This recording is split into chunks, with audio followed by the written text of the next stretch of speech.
Continuamos en Panorama U, edición central. Hay mucha información para compartir con ustedes hasta la hora 22. Ahora vamos a analizar los distintos spots de los candidatos presidenciales. Recordemos, el 25 de octubre son las elecciones y estamos en plena campaña. En radio, en televisión, en redes sociales abundan los mensajes políticos de cada uno de los candidatos y estamos con Gabriela Sony, especialista en comunicación política, para analizar los distintos spots a nivel discursivo. ¿Cómo andas, Gaby? Buenas noches. Hola, Nacho. Buenas noches. ¿Todo bien? ¿Cómo estás? Todo bien, gracias. Bueno, me alegro mucho. Hay muchísima información de Sí, cada uno de los hay candidatos. muchísimo material, Sí. sí. Vamos a empezar con los spots de Exactamente. televisión. Y de a ¿sí? poco de cada uno de los candidatos. Y de a poco así vamos viendo toda la producción audiovisual de los distintos partidos políticos. Bueno, muy bien. Arrancamos por casa, digamos, Nicolás del Caño. Exacto. Con el frente de izquierda, bueno, es interesante ver desde dónde se construye el candidato, cómo se construye. Nicolás del Caño tiene una cumbia y tiene un jingle y ahí bien. nosotros podemos descubrir desde qué lugar aparece él frente a los ciudadanos. Bueno, aparece como un joven, trabajador, luchador, que no tiene autos caros, tampoco vive en barrios privados, que pone su banca al servicio de los trabajadores. Y bueno, y que sobre todo es una alternativa frente al PRO, frente al Frente Renovador y también a Scioli. Y lo hace Esa es la explícito, diferencia. ¿no? Eso lo hace explícito, eso sobre todo, eso está explícito y también está en esa cumbia y en ese jingle que ellos tienen, ¿no?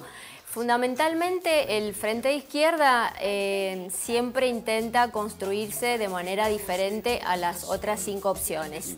Ellos siempre empiezan sus spots diciendo que hay 6 listas, pero son ellos los únicos que se plantan, por ejemplo, ante la impunidad del poder, ¿sí? Y que están junto a la clase trabajadora, que son los únicos que verdaderamente defienden los derechos de los trabajadores, ¿sí? También es importante... Incluso ahí nos muestra Macri, sí, Scioli, siempre, Massa. exactamente. Sí. Ahí aparece la diferencia, que son los hijos del menemismo, los asocia con las privatizaciones, también que son los candidatos de los empresarios. Y es muy interesante si vos ves, siempre hay que tener en cuenta que para un legislador es difícil presentarse para una elección para el Poder Ejecutivo, claro, ¿no? Porque no tenés gestión para mostrar, entonces siempre estás en desventaja. Entonces, ¿cómo compensan ellos esa falta de gestión en estas imágenes, en estas locaciones? En el Congreso, defendiendo los derechos de los trabajadores, que inclusive él aparece así con mucha vehemencia, defendiendo el derecho que tienen de defender a los trabajadores, por ahí que a otros sectores no les interese, y también en las movilizaciones y en las marchas junto a los trabajadores. Han sabido trabajar esa desventaja con eso que tienen para mostrar, ¿no? Es importante también destacar que ahí la vemos justo a la candidata a vicepresidenta, que son los únicos también que defienden verdaderamente a la mujer y que tienen un plan de emergencia contra la violencia hacia las mujeres y también se juegan porque ellos están a favor del aborto seguro y gratuito, ¿no? También veíamos imágenes, están en contra de la minería contaminante. Critican a los candidatos también porque los asocian a esas empresas, toman lo último que pasó en San Juan, que las aguas estuvieron contaminadas por el cianuro, y es importante entonces esto, ¿no? Se construye como un trabajador buscando el voto de los trabajadores, también hace una promesa, es decir, que no haya despidos, ¿sí? Y que pasen todos a planta con salarios que puedan cubrir la canasta familiar, y eso es importante, ¿no? Después también para rescatar, o sea, y asocia siempre a Macri, a Scioli y a Massa con el ajuste, claro, y el desempleo, ¿no? El ajuste, el desempleo, la pobreza, la inflación, las privatizaciones y los negociados con los empresarios. Hay un spot donde aparece un empresario hablando del ajuste y del desempleo, pero diciendo que eso se iba a producir y que no iba a haber ningún inconveniente, puesto que los 3 candidatos iban a terminar transando, ¿no? Es bastante amplia. También a veces hay spots donde se recrean situaciones de la vida cotidiana, entonces aparece una abuela hablando con un nieto y hablan de la corrupción, poniendo por ejemplo a Vudú, a Niembro, que son todos exactamente lo mismo, y eso también es valioso porque llevan, digamos, a la televisión el lenguaje cotidiano de la gente común, ¿no? Totalmente. Para las PASO creo que utilizaban a docentes, por ejemplo. Exacto. Personificaban a docentes, ahora no sé, realmente he visto dos o tres. Una situación así como te digo, sale el empresario que está hablando con otro empresario, que se quede tranquilo porque cualquiera de estos tres candidatos que tienen más posibilidades son los que efectivamente van a terminar negociando con los empresarios, y después está que te digo más de la vida cotidiana, como una abuela hablando con un nieto de que todos eran exactamente igual. Muy bien, pasamos, si te parece, a Margarita Stolbizer, el progresismo. Exacto. Ahí fíjate que Margarita también está en la misma condición de legisladora. Claro. Pero su campaña es muy pobre, es muy abstracta. Fíjate, Margarita no tiene un logro, como te decía. Ellos han sabido compensar esa falta de logros materiales, visibles, con ese acompañamiento en las movilizaciones y con la defensa en el Congreso. Claro. Entonces Margarita tiene esa desventaja que no la ha podido resolver el equipo de creativos. Es bastante pobre, ¿no?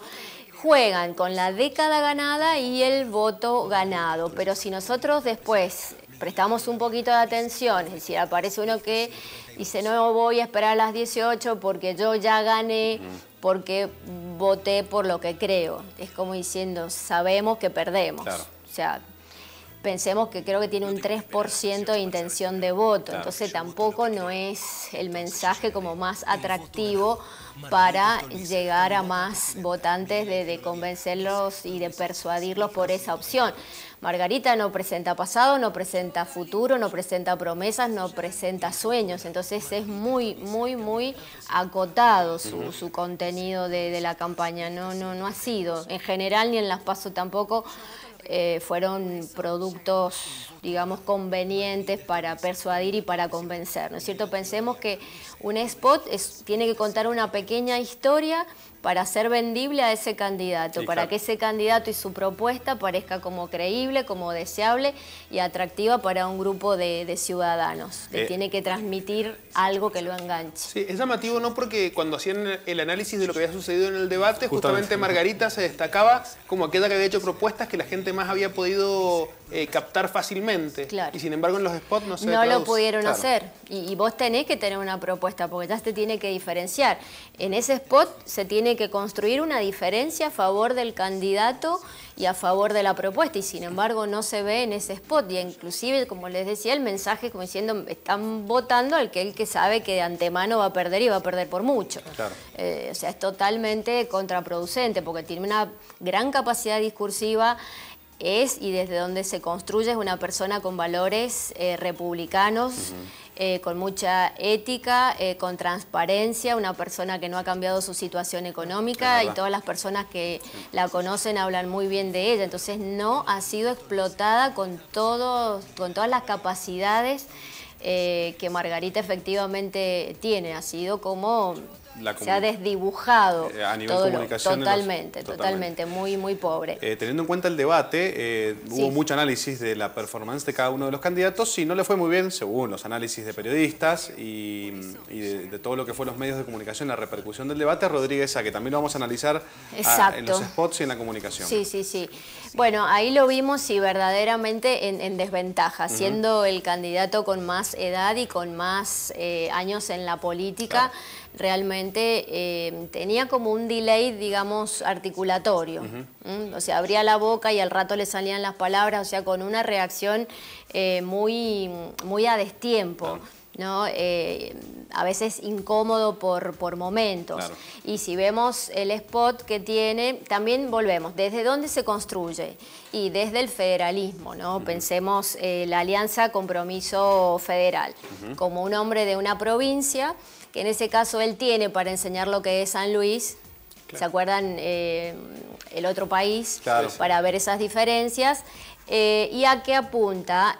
A las riquezas y a las economías de cada una de las provincias para poner al país en marcha. Totalmente, exacto. Y sobre todo jugando con el motor del país, sos vos. Permanentemente tenemos los partidos políticos jugando con ese protagonismo de los votantes que efectivamente son los que tienen el poder en las elecciones. Totalmente. Hacemos brevemente algún repaso de lo que es Daniel Scioli, que lo vamos a ver en profundidad durante la semana porque nos quedan muchos spots aquí en Panorama U Edición Central para cubrir, pero hacemos un adelanto del Frente para la Victoria, a ver qué está comunicando. Tiene todas las ventajas, Daniel Scioli. Si nosotros recordamos la campaña de Cristina, la anterior, creo que van a pasar a la historia por ser los mejores spots. Eran más de 20 y en cada uno había un logro de la gestión, muy cortitos los spots, muy precisos, muchos testimoniales. Es decir, cuando aparecen las personas que se han visto beneficiadas por alguna política del gobierno, sostienen muchísima fuerza. Y habían muchos en esa línea. Entonces, cuando vos tenés cargo ejecutivo, y sobre todo acá son 12 años de gestión, hay muchísimo para mostrar. Claro, para seleccionar y después en realidad trabajar en cómo comunicarlo. Vos fíjate las imágenes, ¿no? Son de hechos concretos, de desarrollo. Él juega con la idea de continuidad. Tienen también una buena factura cinematográfica. Tiene una cuestión hasta un poco apela a la emoción, a lo épico, sobre todo con los spots de Cristina, que se han... Esos sí eran como más épicos y tocaban más las fibras íntimas de los argentinos. Pero él también, así la apelación emotiva, y ahora, bueno, necesita los votos de todos los ciudadanos, entonces habla de que esa victoria a partir del triunfo en esas elecciones será de todos. Totalmente. Pero bueno, con coherencia, o sea, cambiar lo que haya que cambiar, pero fundamentalmente lo que él trabaja es la continuidad. Por eso se apoya en la asignación universal por hijo, después en los planes Procrear, en YPF, y hay un spot que se llama necesidades, es decir, la necesidad nueva surge cuando otras necesidades han sido satisfechas. Entonces eso le permite hacer un juego rescatando los logros, pero también haciendo algunas promesas para el futuro. Entonces, bueno, como que hay varios factores que coadyuvan para que tenga la mejor publicidad. Y si tenemos en cuenta, tiene una diferencia bastante importante a su favor en las elecciones. Totalmente. Bien, nos queda entonces Sergio Massa, Mauricio Macri y algo más de Scioli para la próxima. De Scioli, y después ver también cómo trabajan en Facebook, las redes sociales. Totalmente. Gracias, Gaby. A ustedes, buenas noches. Buenas noches. Pausa, ya venimos.